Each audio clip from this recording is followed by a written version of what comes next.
아니에요. 오해예요. 그냥 지인일 뿐이에요. 친한 오빠 같은 존재예요. 어머님이 잘못 보신 거예요.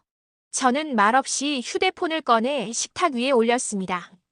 재생 버튼을 누르자 화면 속에서 며느리가 남자를 집으로 들이고 활짝 웃는 모습이 나왔습니다. 소파에 나란히 앉아 속삭이며 웃는 소리까지 또렷했습니다.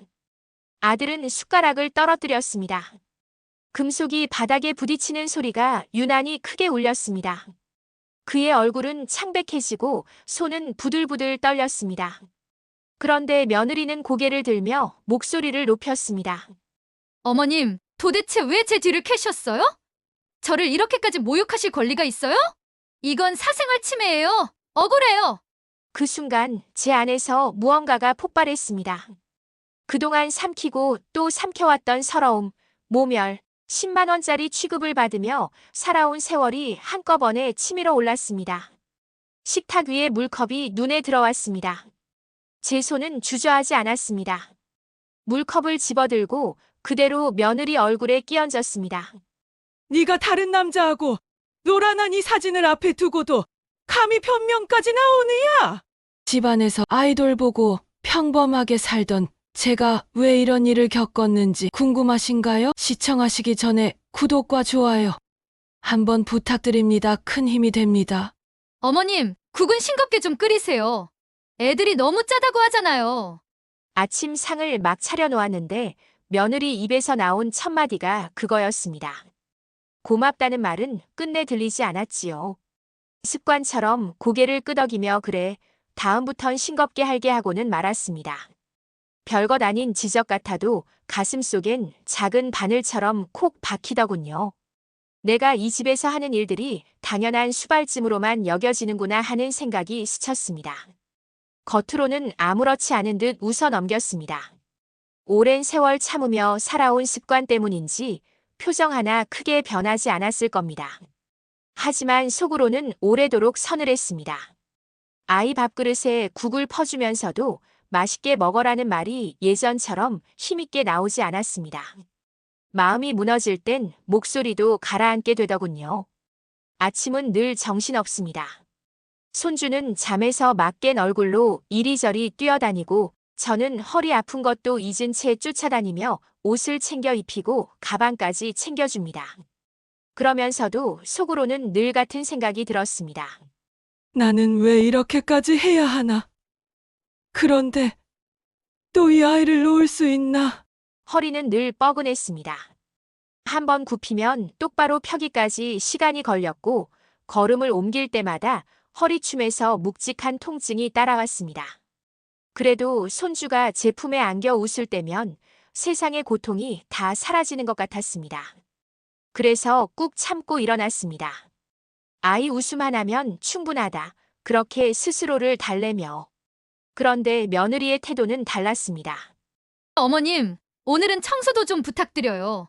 애들 뛰어다니면 집이 엉망이 되잖아요. 하고는 가볍게 말해버립니다.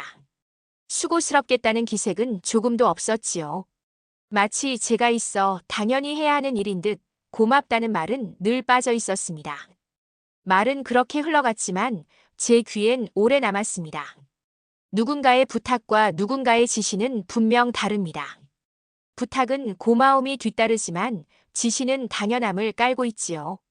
며느리의 말투는 늘 두 번째였습니다. 그날 아침도 그랬습니다. 상 차린 국 맛이 어떻다. 아이 간식은 무엇을 챙겼냐. 이런저런 지적을 늘어놓고는 봉투 하나를 내밀었습니다. 손바닥 위에 놓인 얇은 봉투. 이번 달 용돈이에요. 애들 좀 잘 부탁드릴게요. 안에는 10만 원이 들어있었습니다. 순간 손끝이 덜덜 떨리더군요. 액수 때문만은 아니었습니다. 돈을 내미는 태도, 당연하다는 듯한 표정, 무심히 던진 말투가 더 크게 가슴을 짓눌렀습니다. 사실 10만 원이라는 돈, 크다면 크고 작다면 작은 돈이지요. 나이든 제겐 병원 한번 다녀오면 훌쩍 나가는 금액이기도 했습니다. 하지만 그 돈의 크고 작음이 문제가 아니었습니다. 그 돈이 나의 가치를 정해버린 듯한 순간이 더 견디기 어려웠습니다. 나는 이 집에서 10만 원짜리 존재구나. 그 생각이 번개처럼 스쳤습니다. 숨이 턱 막혀서 순간 웃음도 대꾸도 나오지 않았습니다. 아이가 옆에서 저를 바라보며 웃었지만 그 웃음조차 선명히 보이지 않았습니다. 머릿속에선 봉투 속 10만 원이란 숫자만 맴돌았습니다. 그동안 쌓여있던 서러움들이 그 숫자에 다 실려있는 듯 했지요. 식탁 위 반찬이 하나도 눈에 들어오지 않았습니다. 며느리와 아들이 대화를 나누는 동안 제 손은 여전히 봉투를 쥔 채 떨리고 있었습니다. 젓가락을 들여다가도 힘이 빠져 그냥 내려놓았습니다. 그 순간만큼은 세상에 홀로 선 기분이었습니다. 가족 안에 있으면서도 가족의 일부가 아닌 듯한 감각. 내가 하는 일은 당연시되는데 내가 받는 대우는 값으로만 환산되는 자리. 그 씁쓸한 자리에 내가 앉아있구나 싶으니 가슴이 미어지더군요. 그날 이후로 제 하루는 여전히 같았습니다. 새벽에 일어나 밥을 하고 손주를 챙기고 집안을 정리하고. 하지만 제 속은 달라져 있었습니다. 부엌 불빛 아래 떨리던 제 손, 그 떨림은 이제 단순한 피로나 통증 때문이 아니었습니다. 분노였고 서러움이었습니다. 그리고 언젠가는 이 떨림의 이유를 드러내야겠다는 다짐으로 바뀌어 갔습니다. 아침부터 며느리 손에 올려진 봉투, 그 안에 10만 원이 제 마음을 괜히 짓눌렀던 탓일 겁니다. 설거지를 하는 손끝에 힘이 빠지고 밥상을 치우며 젓가락을 잡을 때도 왠지 내 손 같지 않게 낯설었습니다. 저녁 무렵 부엌에 서서 그릇을 닦고 있을 때였습니다. 거실에서 며느리의 전화 목소리가 흘러나왔습니다. 처음엔 대수롭지 않게 넘기려 했습니다. 늘 전화를 붙잡고 사는 사람이었으니까요. 그런데 귀에 들어온 한 문장이 제 가슴을 덜컥 내려앉게 했습니다. 엄마, 이번 달도 100만 원 보내드릴게요. 순간 손에 쥔 접시가 미끄러질 뻔했습니다. 설거지 물에 담긴 거품이 갑자기 차갑게 식는 것 같았지요. 주방 창문 밖으론 붉은 노을이 번지고 있었는데 그 빛조차 제겐 서늘하게만 보였습니다. 10만 원 그리고 100만 원. 그 두 숫자가 머릿속에서 부딪히며 메아리 쳤습니다. 나는 10만 원짜리, 친정엄마는 100만 원짜리. 돈의 액수가 단순한 액수가 아니었습니다. 그건 곧 존중의 무게, 마음의 무게였습니다. 잠시 그 자리에 서서 설거지 물만 들여다봤습니다. 거품이 이내 꺼져내리며 물 위에 가라앉았습니다. 그 모습이 꼭 제 마음 같았습니다. 아무리 쌓아도 금세 사라지는 거품처럼 내가 이 집에서 해온 정성과 수고가 아무 무게도 없는 듯 느껴졌습니다. 거실에서 며느리는 다정한 목소리로 친정엄마와 이야기를 이어갔습니다. 엄마, 이번 달은 조금 더 보낼까 해. 지난번에 외식도 못 하셨다면서요? 100만 원은 꼬박꼬박 드려야죠. 그 말들이 제 귀를 파고들 때마다 제 가슴은 조각조각 갈라지는 기분이었습니다. 나는 순간적으로 내 친정엄마가 떠올랐습니다. 젊은 시절 늘 자식 뒷바라지만 하시다 손끝이 갈라지던 분이었습니다. 나는 번듯하게 챙겨드리지도 못하고 그저 다음에 잘하겠다는 말만 반복했지요. 그런데 며느리는 자기 엄마에게는 100만 원을 당당히 보내며 나에게는 10만 원 봉투를 용돈이라 부르며 던져놓는 겁니다. 밤이 깊어 불을 끄고 누웠는데 눈은 감기지 않았습니다. 천장에 비친 그림자가 자꾸만 흔들렸습니다. 그 속에서 들려오는 건 며느리의 목소리뿐이었습니다. 엄마, 100만 원 보내드릴게요. 어머님, 이번 달 용돈은 10만 원이에요. 두 문장이 번갈아가며 귓가를 때렸습니다. 차라리 큰 소리로 울부짖고 싶었지만 몸은 그럴 힘조차 내지 못했습니다. 대신 눈물이 저도 모르게 흘러내렸습니다. 베개를 적시는 눈물이었지만 아무도 몰랐습니다. 누구에게도 보이고 싶지 않았습니다. 다음 날 아침도 달라질 건 없었습니다. 손주는 해맑게 웃으며 제 품에 안겼고 며느리는 늘 그렇듯 당연하다는 얼굴로 아이를 맡기고 나갔습니다. 아이의 웃음을 붙잡으며 하루를 시작했지만 속은 이미 깊게 갈라져 있었습니다. 그때부터는 며느리가 전화를 걸 때마다 제 귀가 저절로 곤두섰습니다. 친정 엄마에게는 늘 다정하고 살뜰했습니다. 엄마, 오늘은 뭐 드셨어요? 엄마, 혹시 필요한 건 없으세요? 그런 물음 하나에도 100만 원짜리 존중이 묻어 있었습니다. 그런데 나에게는 언제나 당연한 듯한 부탁, 지시, 그리고 10만 원. 누구에게도 털어놓을 수 없었습니다. 아들에게 말해볼까 하다가도 입술이 굳었습니다. 괜히 부부 사이를 흔드는 사람으로 보일까 싶어 차마 말을 못 꺼냈습니다. 하지만 속으로는 매일같이 자문했습니다. 나는 왜 이 집에서 이런 대접을 받아야 하나? 나는 정말 10만 원짜리 사람인가? 그날 이후 100만 원이라는 숫자는 제 마음을 짓누르는 그림자처럼 따라다녔습니다. 무언가 잘못되었다는 건 분명히 알았지만 그 잘못이 어디에서부터 시작됐는지는 쉽게 가늠할 수 없었습니다. 다만 하나는 확실했습니다. 그날 전화기 너머로 들려온 100만 원이 제 마음을 무너뜨린 첫 균열이었다는 것 말입니다. 하루하루가 똑같이 흘러가는 듯 했지만 제 마음은 점점 더 무거워졌습니다. 며느리가 제게 건네는 말과 눈빛은 하나같이 당연함이 묻어 있었습니다. 부탁이라기보다는 지시에 가까웠지요. 어머님, 빨래도 좀 해주실 수 있죠? 저녁에 모임이 있어서 늦을 것 같아요. 오늘은 청소기 꼭 돌려주세요. 애들이 뛰어다니니까 먼지가 많잖아요. 어머님, 장 봐오실 수 있으세요? 이번에 세일하던데.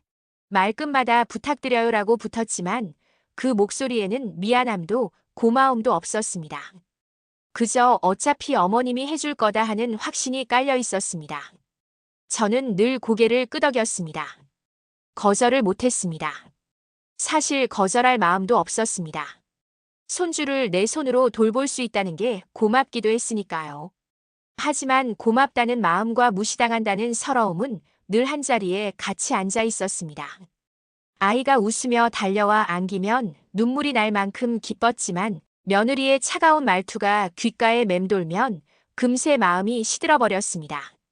저녁이면 손주를 씻기고 동화책을 읽어주고 불을 꺼주고 아이가 깊이 잠든 뒤에야 허리를 고추 세우며 숨을 돌릴 수 있었습니다. 그 시간에 며느리는 친구들과 카페에서 사진을 찍고 모임에서 웃고 떠들며 돌아오곤 했습니다. 현관문을 열고 들어오는 순간 화장품 냄새와 시끌벅적한 목소리가 집안에 밀려들었습니다. 그리고는 꼭 이런 말이 따라왔지요. 어머님, 애 재워주셔서 감사해요. 말은 감사라 했지만 표정에는 진심이 비치지 않았습니다. 마치 식당에서 계산 마치고 잘 먹었습니다 하고 나가는 손님 같은 말투였습니다. 그 얘기를 듣고 있으면 내가 고작 이런 존재구나 싶어 가슴이 허전했습니다. 어느 날은 이런 일도 있었습니다. 손주가 감기에 걸려 열이 펄펄 끓는데 며느리는 저녁 약속이 있다며 외출 준비를 하고 있었습니다. 어머님, 애 좀 병원에 데려가 주세요. 오늘 중요한 모임이 있어서요. 그 말을 들었을 때 속에서 뜨거운 게 치밀어 올랐습니다. 하지만 저는 결국 그래, 다녀와라 하고 대답했습니다. 아이가 아픈데 누가 대신해 줄 수 있겠습니까? 손주의 손을 잡고 병원으로 향하면서 제 마음은 복잡했습니다. 아이를 위해선 뭐든 할 수 있다는 다짐과 며느리의 무심함이 동시에 얽혀 있었습니다. 약봉지를 들고 집으로 돌아왔을 때 며느리는 이미 화장기 진한 얼굴로 나갈 채비를 마쳤더군요. 어머님 덕분에 큰일 안 났네요. 다녀오겠습니다. 그리고 현관문은 철컥 닫혔습니다. 남겨진 저는 약봉지를 식탁 위에 내려놓고 한숨만 내쉬었습니다. 그 순간 손끝이 또다시 떨렸습니다. 10만 원 봉투 그리고 전화기 너머의 100만 원이 머릿속에서 겹쳐졌습니다. 이런 일이 하루 이틀이 아니었습니다. 며느리는 제가 하는 모든 것을 있으니 당연히 한다로 여겼습니다. 새벽부터 아이 도시락을 준비하고 빨래를 널고 저녁을 차려놓아도 돌아오는 말은 늘 똑같았습니다. 어머님, 수고 많으셨죠? 말은 수고였지만 진심은 보이지 않았습니다. 제가 조금이라도 피곤한 기색을 보이면 며느리는 이렇게 말하곤 했습니다. 에이, 어머님은 집에 계시니까 시간이 많으시잖아요. 저야 직장도 다니고 모임도 많고 바쁘잖아요. 그 말은 제 마음을 돌덩이처럼 짓눌렀습니다. 내가 집에서 놀고만 있는 사람이라는 듯이. 하루 종일 손주를 돌보며 뼈마디가 시큰거리고 밤마다 허리 통증으로 뒤척이는 시간은 그녀 눈에는 보이지 않았습니다. 그럴 때마다 웃어 넘기려 했습니다. 하지만 웃음은 입꼬리까지만 올라가고 눈가에는 금세 그늘이 드리워졌습니다. 속으로는 계속 질문이 맴돌았습니다. 나는 왜 이렇게까지 당연한 사람이 되었을까? 내가 하는 일에는 왜 무게가 없을까? 사람의 마음은 작은 말들로도 금세 무너집니다. 거대한 사건이 아니어도 날마다 쌓이는 무심한 태도와 말들이 결국 사람을 지치게 만듭니다. 저를 가장 힘들게 한 건 며느리의 말 한마디, 시선 한 번이었습니다. 10만 원 봉투보다도 전화기 너머의 100만 원보다도 그 작은 무시가 매일매일 제 가슴을 갉아먹었습니다. 그날은 오랜만에 온 가족이 모이는 날이었습니다. 명절도 아니고 그저 집안의 어른 생신을 축하한다며 친척들이 모이는 자리였지요. 큰 상 위에 음식들이 가득 차려졌고 식탁 주변은 사람들 웃음소리로 가득했습니다. 겉보기에는 화목한 자리였지만 제 마음은 한쪽이 늘 허전했습니다. 그런 자리에서 며느리가 또 무슨 말을 할지 모른다는 불안감이 있었거든요. 자리 잡은 지 얼마 지나지 않아 누군가 며느리에게 물었습니다. 애들은 누가 주로 봐주니? 어머님이 많이 도와주시나 봐. 순간 방 안의 시선이 며느리에게로 쏠렸습니다. 저는 괜히 손에 쥔 젓가락만 만지작거렸습니다. 며느리가 뭐라고 대답할지 알 것도 같고 또 다르게 말해주길 바라는 마음도 있었습니다. 그런데 며느리 입에서 나온 말은 제 기대와 정반대였습니다. 애들은 주로 저희 친정엄마가 봐줘요. 그래서 매달 용돈 100만 원씩 드리고 있죠. 시어머님은 잘은 모르겠는데 열심히는 봐주려고 하셔서 한 10만 원씩 쥐어드리고 있어요. 그 순간 귀가 멍해지며 세상이 조용해지는 듯 했습니다. 제 얼굴은 순식간에 화끈 달아올랐고 젓가락을 쥔 손이 덜덜 떨리더군요. 그 떨림을 감추려 젓가락을 내려놓았지만 손끝의 떨림은 멈추질 않았습니다. 주변 친척들의 시선이 동시에 제게 향했습니다. 누군가는 곤란한 듯 헛기침을 했고 누군가는 말없이 술잔만 바라봤습니다. 그 순간의 침묵이 더 큰 모욕으로 다가왔습니다. 아무도 대놓고 며느리를 꾸짖지 않았습니다. 대신 모두가 정말 그럴까 하는 눈빛으로 저를 바라봤습니다. 가슴속이 무너져 내리는 기분이었습니다. 애써 웃으려 했지만 입술이 굳어버려 아무 소리도 나오지 않았습니다. 머릿속에서는 단 한 가지 생각만 맴돌았습니다. 내가 이 집에서 하는 모든 수고가 결국은 10만 원짜리로만 계산되는구나. 식탁 위 반찬이 전혀 보이지 않았습니다. 갈비찜 냄새도 전 부치는 고소한 향도 전혀 느껴지지 않았습니다. 오직 며느리의 말이 계속 귓가에 메아리 쳤습니다. 우리 엄마는 100만 원, 어머님은 10만 원이면 충분해요. 그 말 속에는 분명한 선이 있었습니다.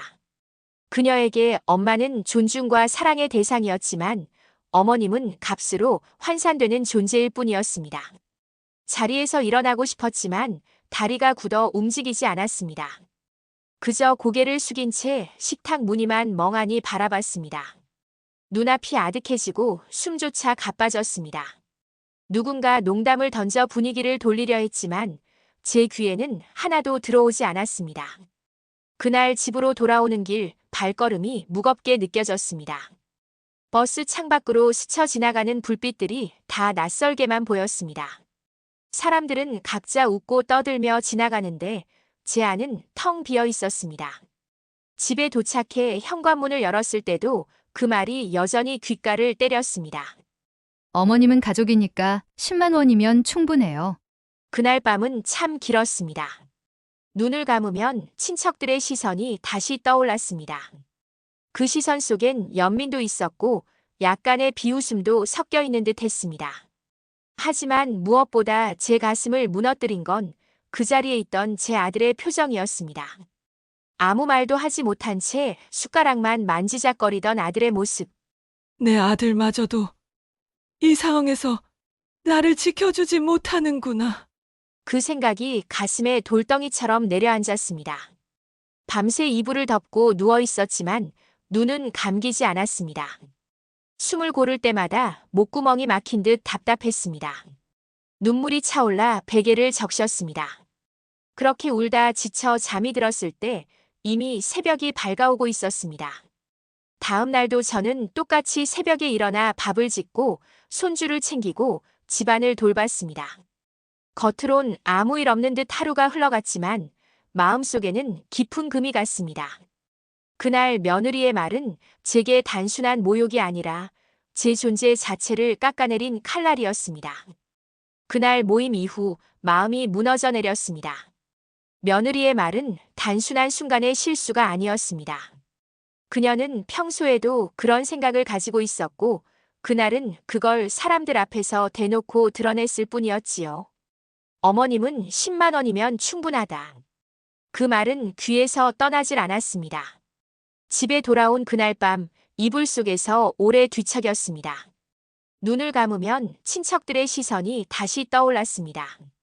침묵으로 일관하던 그 분위기, 그리고 아무 말 없이 숟가락만 만지작거리던 제 아들. 그 모든 게 마음을 무겁게 짓눌렀습니다. 울다 지쳐 잠들고 나서도 마음은 달라지지 않았습니다. 오히려 새벽에 눈을 떴을 때는 더 단단한 결심이 차올랐습니다. 이대로는 안 된다. 이대로는 내 존재가 10만 원에 묶여버린다.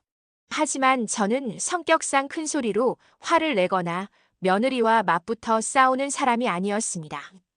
젊을 때도 늘 참고 양보하고 그냥 웃으며 넘겨왔습니다. 그래서 이번에도 겉으로는 아무렇지 않게 행동했습니다. 아침밥을 차리고 손주를 챙기고 평소와 다름없이 하루를 이어갔습니다. 그렇다고 속까지 그대로였던 건 아니었습니다. 마음 한구석에서 언젠가는 보여주겠다는 결심이 차곡차곡 쌓이고 있었습니다. 제가 직접 소리치지 않아도 언젠가는 진실이 드러나고 저를 무시하던 말들이 부메랑처럼 돌아올 날이 올 거라는 걸 알았습니다. 그래서 저는 조용히 준비하기 시작했습니다.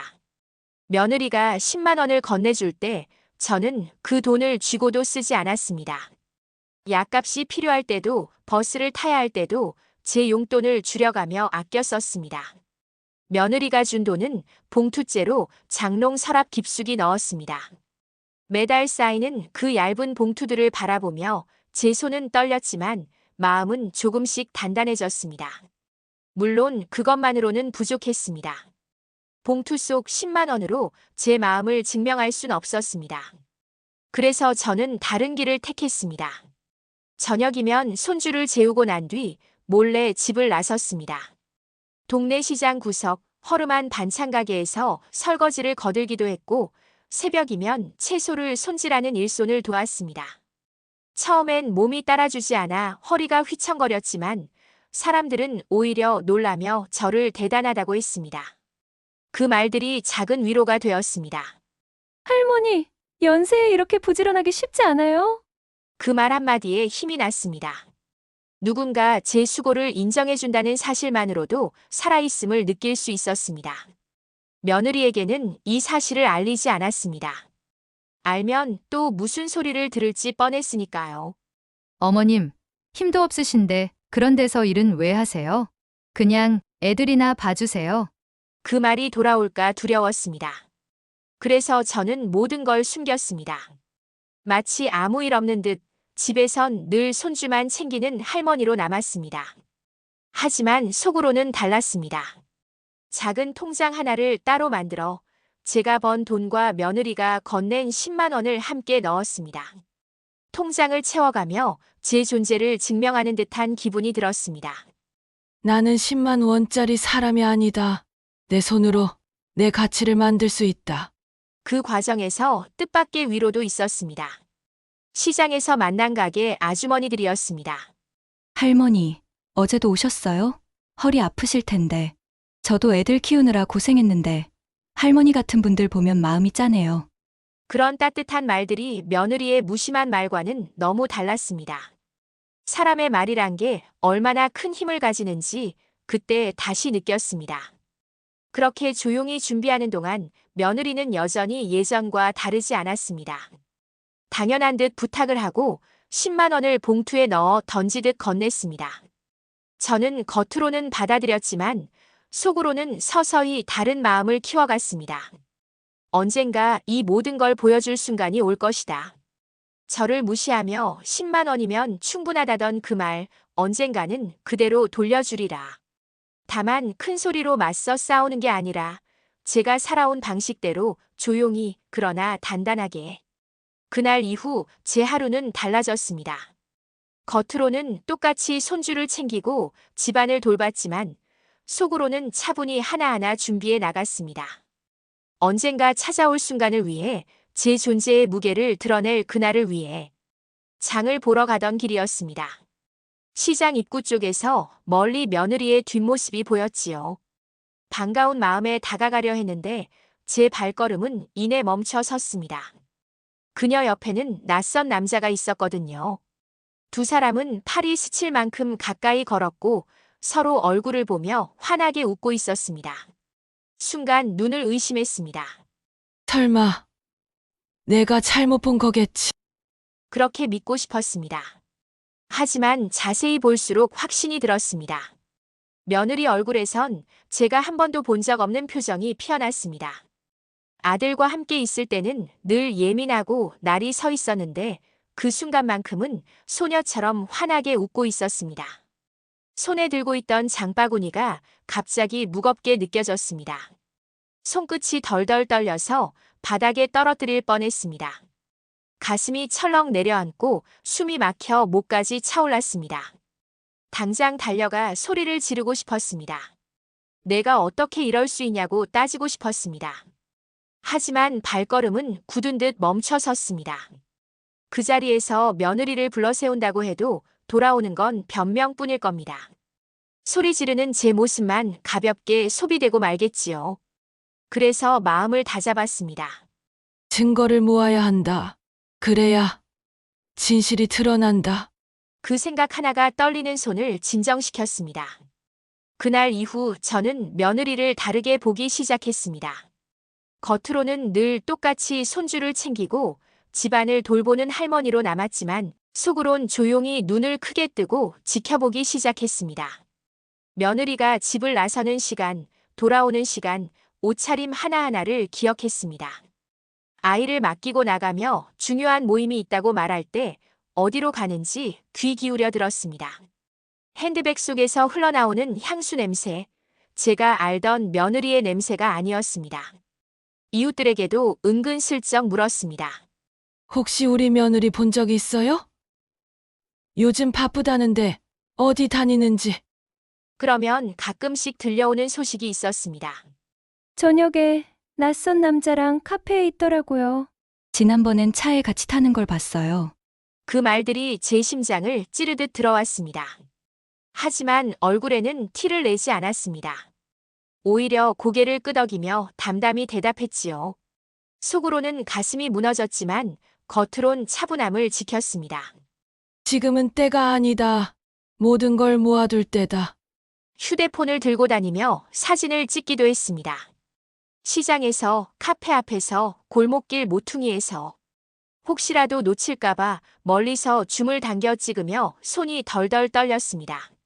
사진기를 들고 있는 제 모습이 초라해 보이기도 했지만 그 순간은 오히려 이상하게 차분했습니다. 누군가는 해야 할 일이었고 그게 내 몫이라 생각했습니다. 증거는 하나둘 모이기 시작했습니다. 며느리와 낯선 남자가 나란히 걸어가는 사진, 같은 차에 타는 장면, 카페 구석에서 서로 얼굴을 맞대고 웃는 모습. 처음엔 그저 우연일 거라 스스로를 달래려 했지만 모이는 증거들이 하나의 선으로 이어질수록 부정할 수 없는 사실이 되었습니다.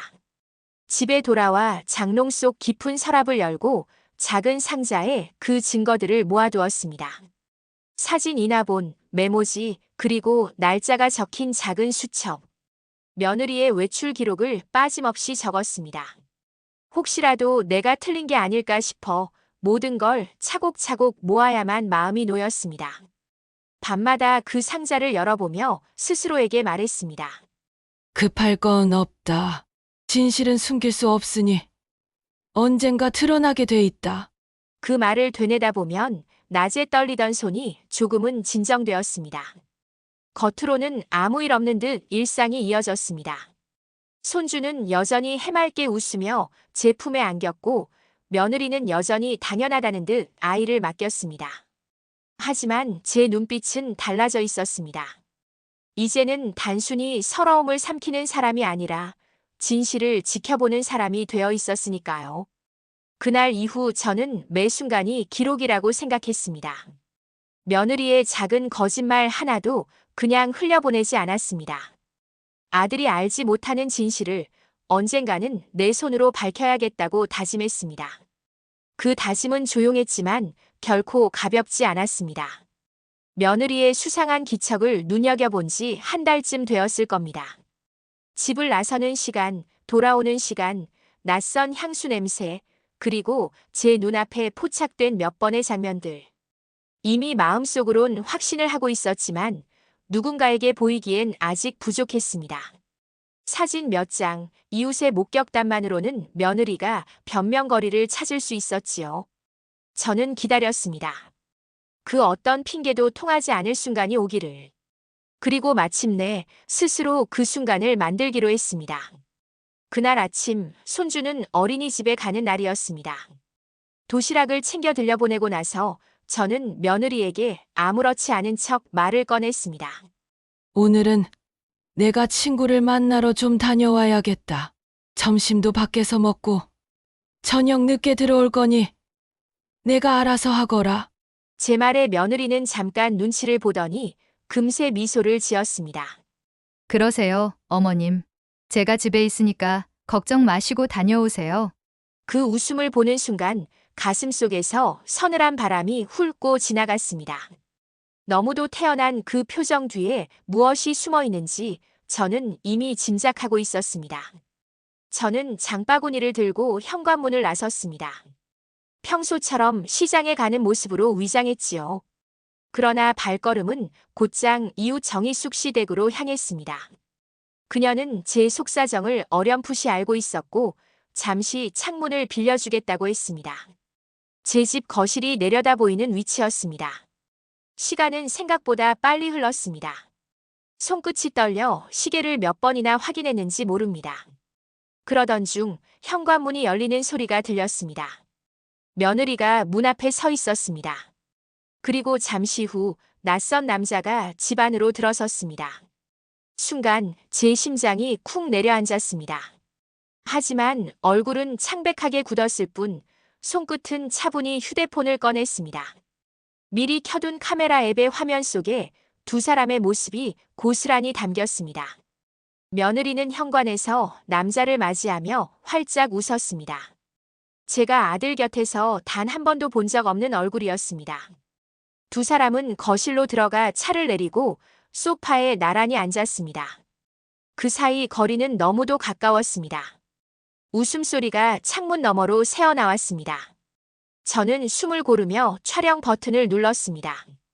화면 위로 빨간 점이 깜빡이는 동안 손끝이 덜덜 떨렸습니다. 그만 찍어도 되지 않을까 하는 마음과 끝까지 남겨야 한다는 결심이 계속 맞부딪혔습니다. 그러나 결국 끝까지 찍었습니다. 촬영이 끝난 뒤 핸드폰을 움켜쥔 손이 땀으로 젖어 있었습니다. 숨이 가빠 목이 마르고 심장은 터질 듯 뛰었습니다. 하지만 마음만큼은 이상하게도 고요했습니다. 이제 더 이상 의심이 아니라는 것, 변명할 틈조차 없는 증거를 손에 쥐었다는 사실이 제게 묘한 안도감을 주었습니다. 잠시 후 남자가 집을 나서고 며느리는 아무 일 없다는 듯 창문을 열어 환기를 시켰습니다. 그 모습을 보며 저는 다시 한번 확신했습니다. 이제 끝났다. 이건 내가 원하는 대로 마무리할 수 있다. 집으로 돌아와 서랍 깊은 곳에 작은 상자를 꺼냈습니다. 그 안에는 그동안 모아둔 사진들, 날짜가 적힌 메모, 이웃에게 들은 목격담이 차곡차곡 쌓여 있었습니다. 오늘 촬영한 영상까지 더해지자 그 상자는 이제 진실을 드러낼 폭탄이 되었습니다.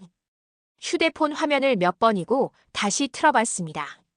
혹시 제대로 찍히지 않았을까, 소리가 잘 들리지 않았을까 걱정했지만 모든 것이 분명히 담겨 있었습니다. 며느리의 웃음, 남자의 목소리, 두 사람이 함께 있는 장면까지. 변명은 불가능했습니다.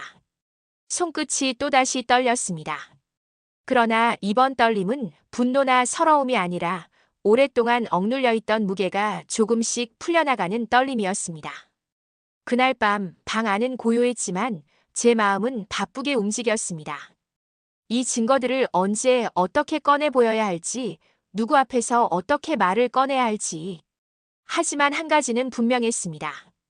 이제 더는 제 존재가 10만 원짜리로 치부되지 않는다는 것. 며느리의 가식적인 웃음 뒤에 숨은 진실을 세상 앞에 드러낼 수 있다는 것. 저는 불 꺼진 방 안에서 핸드폰을 꼭 쥐며 속삭였습니다. 이제 곧 끝이 난다. 진실은 스스로 드러나게 돼 있다. 그날 저녁 식탁 위에는 김이 모락모락 나는 국과 반찬이 차려져 있었습니다. 겉보기엔 평범한 저녁이었지만 제 손끝은 유난히 떨리고 있었습니다. 오늘은 모든 걸 끝내야 하는 날이었으니까요. 아들이 제 눈치를 살피며 물었습니다. 어머니, 어디 불편하세요? 얼굴이 안 좋아 보이시는데요. 저는 대답하지 않고 서랍 속에서 작은 상자를 꺼내 식탁 위에 올려놓았습니다. 낡은 상자였지만 그 안에는 몇 달 동안 제가 모아온 진실이 담겨 있었습니다. 며느리의 눈동자가 순간적으로 흔들리는 게 보였습니다. 아들이 상자를 열고 사진을 하나하나 집어들었습니다. 사진 속에는 며느리가 낯선 남자와 함께 웃는 장면, 손을 맞잡고 걷는 장면이 담겨 있었습니다. 이게 뭐예요? 아들의 목소리는 갈수록 떨렸습니다. 저는 낮게 그러나 단호하게 말했습니다. 내 아내가 내 모르게 만나던 사람이다. 내가 직접 보고 기록한 거다. 순간 며느리가 몸을 앞으로 숙이며 급히 외쳤습니다. 아니에요. 오해예요.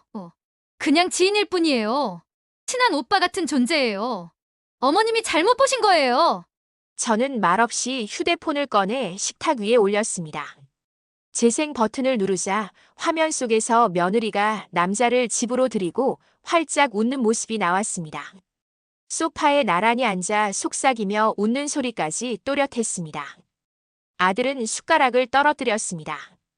금속이 바닥에 부딪히는 소리가 유난히 크게 울렸습니다. 그의 얼굴은 창백해지고 손은 부들부들 떨렸습니다.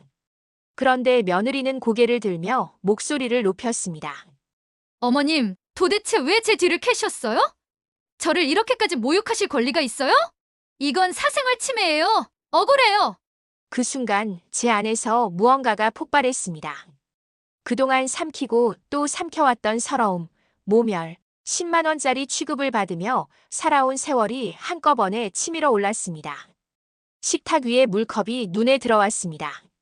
제 손은 주저하지 않았습니다. 물컵을 집어들고 그대로 며느리 얼굴에 끼얹었습니다.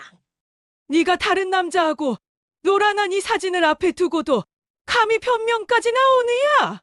제 목소리는 떨렸지만 그 떨림은 두려움이 아니라 분노였습니다. 물이 흩뿌려지며 며느리의 화장한 얼굴이 순식간에 젖어내렸습니다. 그녀는 비명을 지르며 벌떡 일어나더니 손으로 얼굴을 감쌌습니다. 그러자 며느리는 곧장 아들에게 매달렸습니다. 팔을 붙잡고 울먹이며 애원했습니다. 여보, 난 잘못한 거 없어. 잠깐 흔들렸을 뿐이야. 당신이랑 아이 버리려던 건 아니야. 제발 날 믿어줘. 그녀는 무릎을 꿇고 아들의 바지자락을 붙잡았습니다. 물에 젖은 머리칼이 흘러내리고 화장 자국이 번져 얼굴은 엉망이 되었지만 필사적으로 매달렸습니다. 하지만 아들의 눈빛은 더 이상 흔들리지 않았습니다. 오히려 분노로 이글거렸습니다. 잠깐 흔들렸다고! 집 안에 남자를 끌어들인 게 흔들림이야? 우리 아이가 없는 사이에 이런 짓을 해놓고도 내 입으로 흔들렸다고 말해! 아들의 목소리가 방 안을 울렸습니다. 그의 주먹이 덜덜 떨렸고 이마엔 굵은 핏줄이 도드라졌습니다. 며느리는 울부짖으며 고개를 숙였습니다. 잘못했어. 한 번만 용서해줘. 다시는 안 그럴게. 제발, 제발. 그녀의 애원은 오히려 방 안의 공기를 더 무겁게 만들었습니다. 아들은 손을 떼어내며 목소리를 높였습니다. 내가 우리 어머니를 어떻게 대했는지 알아? 10만 원 봉투 쥐어주면서 내 친정엄마한테는 100만 원씩 챙겨주고 우리 어머니를 종 부리듯 했던 걸 내가 모를 줄 알았어? 내가 참아왔던 건 아이 때문이었어. 그런데 이제는 끝이다. 그의 말은 칼날처럼 날카롭게 방 안을 갈랐습니다. 며느리의 어깨는 덜덜 떨렸고 눈물은 쉴 새 없이 흘러내렸습니다. 저는 그 모습을 지켜보며 속으로 중얼거렸습니다. 그래. 이제야 진실이 제자리를 찾는구나. 10만 원짜리 취급받던 내가 결국은 내 꼬리를 잡았다. 방 안은 한동안 정적에 휩싸였습니다. 손주의 웃음소리가 방 안에서 희미하게 새어나오며 이 무거운 공기를 잠시 덜어주는 듯 했습니다. 하지만 이미 모든 것은 끝나 있었습니다. 아들은 더 이상 말하지 않았습니다. 며느리에게서 등을 돌리고 방을 나갔습니다. 며느리는 바닥에 무릎 꿇은 채 흐느끼며 따라가려 했지만 그 걸음은 힘없이 주저앉을 뿐이었습니다. 저는 식탁 위 젖은 냅킨을 천천히 치우며 속으로 되뇌었습니다. 진실은 결국 드러나는구나. 그리고 모욕은 반드시 되돌려받게 되어 있구나.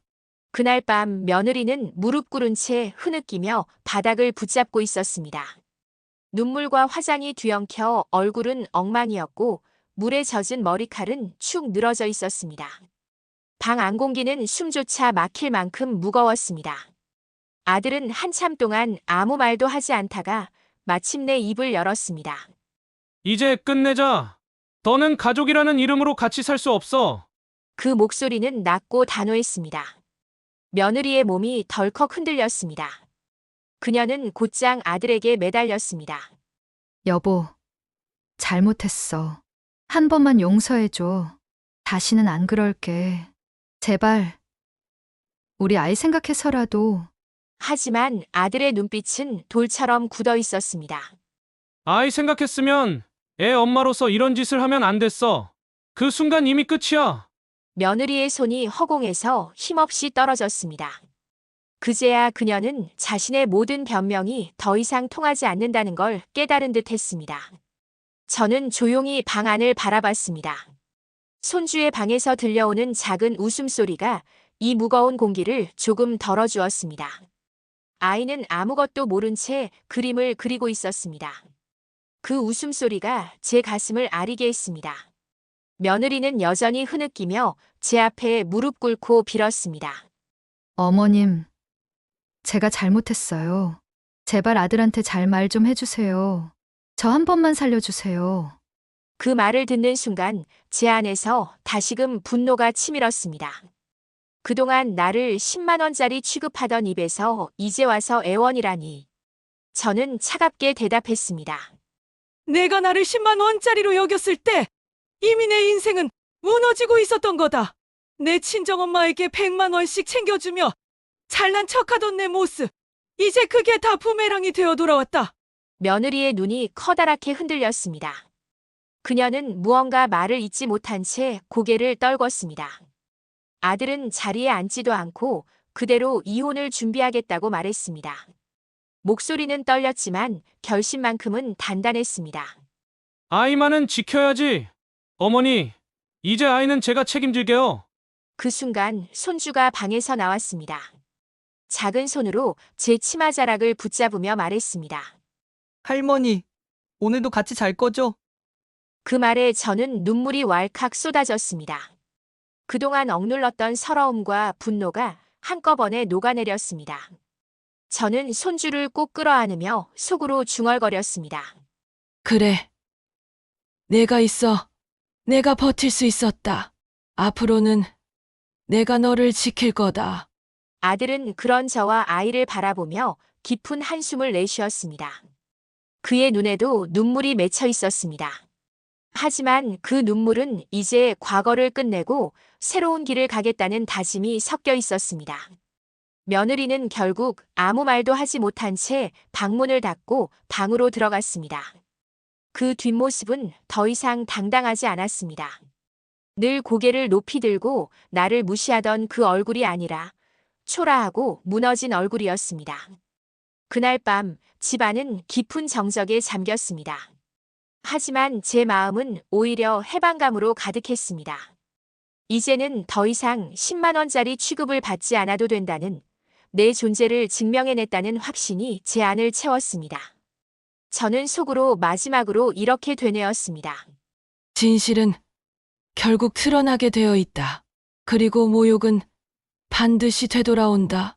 오늘 그날이 왔다. 손주의 따뜻한 체온이 품 안에서 전해졌습니다. 그 온기는 그 어떤 위로보다도 컸습니다. 며느리의 몰락과 함께 찾아온 것은 단순한 분노의 해소가 아니었습니다. 그것은 제 삶의 무게가 회복되는 순간이었습니다. 여러분도 이와 같이 기가 막힌 사연이 있나요? 있다면 좋아요와 구독 한 번씩만 눌러주신 후 댓글로 사연을 남겨주세요.